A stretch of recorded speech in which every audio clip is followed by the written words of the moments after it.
Assalamualaikum warahmatullahi wabarakatuh. Baik anak-anak sekalian, pada kesempatan ini Bapak akan memperkenalkan diri dulu sebelum akan memberikan materi tentang bagaimana kita memperdomani Al-Quran dan mencintai Al-Quran. Baik, Bapak bernama Haji Samsul Qadir, sarjana agama, tanggal lahir Bangkalan 21 Juli 1971.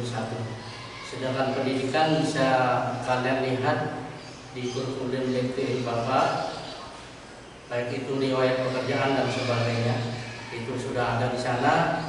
Kalau nanti lebih saling mengenal lagi bisa melalui hubungan WA maupun email. Baik anak-anak sekalian, pada kesempatan bersama kali ini Bapak diberi amanah untuk menjelaskan tentang Al-Quran sebagai pedoman hidup manusia dan cara mencintai Al-Quran. Baik anak-anak sekalian, sebelum itu harus tahu kalian semua apa sih Al-Quran itu. Nah, Al-Quran bisa diberikan pengertian menurut bahasa adalah artinya bacaan, yang mana Al-Quran itu berasal dari kata qara'a yaqra'u Qur'anan atau Qur'anun, yang artinya bacaan yang sempurna. Itulah pengertian Al-Quran secara bahasa.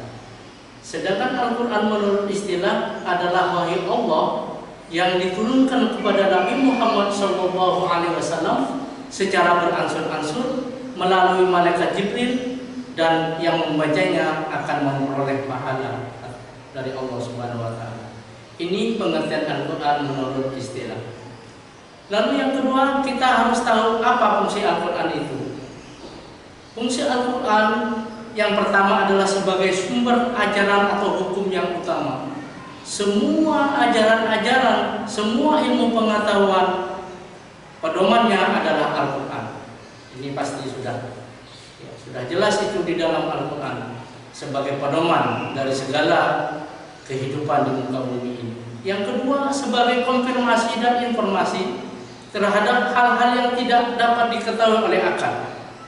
Semua baik yang berkaitan dengan kehidupan akhirat, kehidupan dunia ini, semuanya dijelaskan di dalam Al-Quran. Lalu yang ketiga, petunjuk hidup manusia ke jalan yang lurus tentang berbagai hal, walaupun petunjuk tersebut terkadang bersifat umum yang menghendaki penjabaran atau perincian. Nah, di Al-Quran itu sudah jelas semuanya. Apakah itu bersifat umum atau perincian, itu sudah ada di dalam Al-Quran, dan kita perlu mempelajarinya sehingga bisa memahami dengan baik. Lalu yang keempat, Al-Quran sebagai pengontrol dan pengoreksi terhadap ajaran-ajaran masa lalu, yaitu di dalam kitab Injil, Zabur dan Taurat. Baiklah anak-anakku sekalian, selanjutnya kita harus tahu apa sih keistimewaan Al-Quran itu. Keistimewaan Al-Quran yang pertama adalah Al-Quran memuat ringkasan atau ajaran-ajaran ketuhanan yang penuh, yang pernah dimuat di dalam kitab suci Al-Quran sebelumnya, seperti Taurat, Zabur, Injil dan sebagainya. Lalu yang kedua, Al-Quran memuat kalam-kalam Allah yang dijadikan pedoman hidup manusia sepanjang masa, sehingga Al-Quran dikehendakinya Allah untuk bekal. Inilah yang kedua daripada keistimewaan Al-Quran. Lalu yang ketiga, Al-Quran adalah sumber ilmu pengetahuan, baik itu ilmu agama, ilmu umum, semuanya ada di Al-Quran. Sehingga seluruh fenomena yang terjadi dalam semesta alam ini merupakan ciptaan Allah yang tidak akan pernah kontradiktif dengan apa yang diciptakan oleh Allah Subhanahu wa taala. Lalu yang keempat, yang terakhir, Al-Quran diturunkan oleh Allah Subhanahu wa taala dengan suatu gaya bahasa yang istimewa, mudah, tidak sukar bagi siapapun untuk memahaminya, dan tidak sukar pula mengamalkannya. Lalu selanjutnya, setelah kita mempelajari keistimewaan Al-Quran, kita tahu nama-nama lain dari Al-Quran selain Al-Quran itu sendiri. Ada yang namanya Alkitab, yang artinya tulisan yang ditulis. Lalu ada yang namanya Al-Furqan, yang artinya pembeda benar atau salah.